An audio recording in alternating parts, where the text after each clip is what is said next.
A depressão é um grande mal no mundo moderno. No Brasil, as estimativas são de que pelo menos 15% da população apresentem algum episódio depressivo durante a vida. E esse número cresce a cada ano. O problema é que muitos pacientes não apresentam melhora com o tratamento tradicional, constituído de medicações, ou sofrem com os efeitos colaterais, como ganho de peso, sonolência e até perda da libido.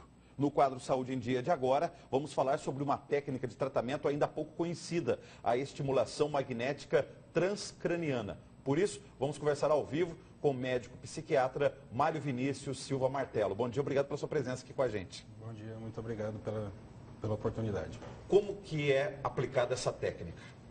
A estimulação magnética transcraniana é um tratamento onde nós estimulamos os neurônios, as regiões cerebrais do paciente que estão inibidas pela depressão. Assim a gente faz com que os neurônios dessa região voltem a funcionar no ritmo normal. E dessa maneira a gente reverte o quadro depressivo do paciente. Então, só voltando um pouquinho antes da técnica, a depressão ela mexe nos neurônios, ela torna eles inutilizados por um período, é isso? Isso. É como se eles estivessem dormindo. Os neurônios eles diminuem o seu funcionamento. Regiões específicas do cérebro, que são responsáveis pelo controle das emoções, os neurônios dessas regiões passam a funcionar de uma forma muito mais lenta do que o normal. O metabolismo deles diminui, o funcionamento deles diminui. Eles passam a consumir menos glicose, menos oxigênio, como se eles estivessem realmente hibernando. O que a estimulação faz é fazer com que essa população de neurônio volte a funcionar da maneira normal. Como esses neurônios são responsáveis pelo controle emocional, o paciente melhora dos sintomas de humor, como tristeza, pessimismo, falta de prazer nas atividades habituais. E o que surge primeiro? São os neurônios desativados que causam a depressão ou é a depressão que desativa os neurônios? Essa é uma pergunta excelente que a gente ainda não tem uma resposta precisa. A gente sabe que em algumas situações o que surge primeiro é a inativação neuronal. Porque a gente sabe que, por exemplo, pacientes que sofreram com um derrame em determinadas regiões do cérebro, aqueles neurônios que passaram por esse derrame estão doentes. E se isso acontece na região do cérebro responsável pelo controle das emoções, isso leva a um quadro depressivo. Mas, em outros casos, o que acontece primeiro é os sintomas depressivos e só após isso acontece a alteração neuronal, principalmente em depressões que são reativas a algum problema, como o falecimento de um familiar, por exemplo. Na prática, como que funciona a estimulação magnética transcraniana? A estimulação funciona de uma maneira bem simples.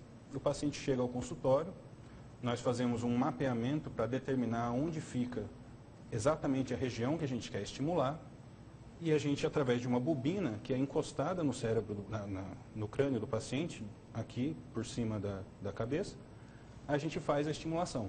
Durante todo esse período, o paciente fica confortável, lúcido, sentado numa cadeira. A maioria dos pacientes ficam conversando durante a sessão, sem qualquer problema, nenhum desconforto. Essa bobina, ela emite ondas como um ultrassom ou ela causa uma pequena, fraquinha descarga elétrica, como o exame de bioimpedância, por exemplo?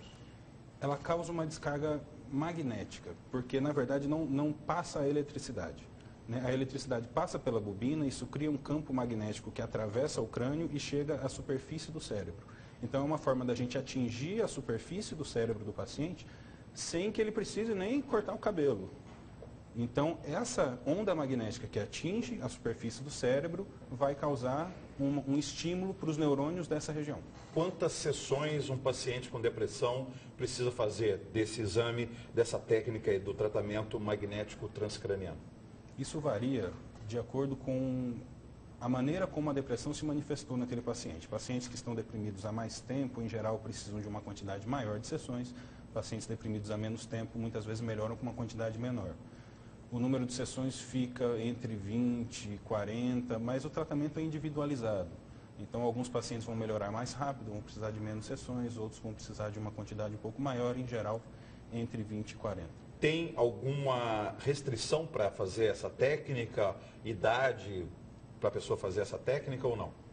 Existem algumas restrições, mas a idade não é uma delas. É, aliás, uma técnica que funciona muito bem em pacientes idosos já que os pacientes idosos, eles em geral têm mais efeitos colaterais com medicações antidepressivas. Muitas vezes são pacientes que já tomam várias outras medicações para outras doenças, como diabetes e hipertensão, e aí eles sofrem um risco maior de ter efeitos colaterais com medicações antidepressivas. As contraindicações são poucas. A gente não pode fazer estimulação magnética em pacientes com epilepsia, em pacientes que já sofreram alguma cirurgia cerebral e em pacientes que são portadores de marca-passo cardíaco. Pessoas que usam pinos, por exemplo, tiveram algum problema ortopédico, quebraram algum osso e usam pinos no corpo. Não. Pode fazer normalmente essa Pode fazer normalmente. O problema é se houver perto da cabeça. Então, pacientes que sofreram, por exemplo, uma cirurgia de aneurisma e tem clipes metálicos instalados na região cerebral, esses não podem fazer estimulação magnética. Agora, pinos em qualquer outra parte do corpo não tem qualquer problema. Tem efeitos colaterais? Essa técnica magnética transcraniana, ela tem efeitos colaterais? Olha, pouquíssimos. Quais são eles? Os pacientes podem ter uma leve dor de cabeça nas primeiras sessões, e isso em geral dura 2 a 3 sessões, é só uma questão de adaptação. E existem alguns riscos teóricos de problemas como convulsão. É um risco teórico. Nos últimos anos, no mundo inteiro, isso não aconteceu mais. É importante a gente falar, porque quem for pesquisar sobre o tema pode ver esse risco de convulsão, mas nos últimos 3 anos não houve nenhum relato no mundo. E isso acontecia no início, quando os parâmetros de segurança da estimulação magnética ainda não estavam estabelecidos. A partir do momento do estabelecimento dos parâmetros de segurança, isso não aconteceu mais. A estimulação magnética ela é muito seletiva. Ela age só na região cerebral onde está o problema. Pontual. Ela é muito pontual. Então, isso torna a técnica muito mais segura, porque a gente não estimula o cérebro todo. Nenhuma outra região cerebral, a não ser aquela região responsável pelo controle das emoções, que está desequilibrada no paciente deprimido. Muito obrigado, até uma próxima entrevista. Muito obrigado.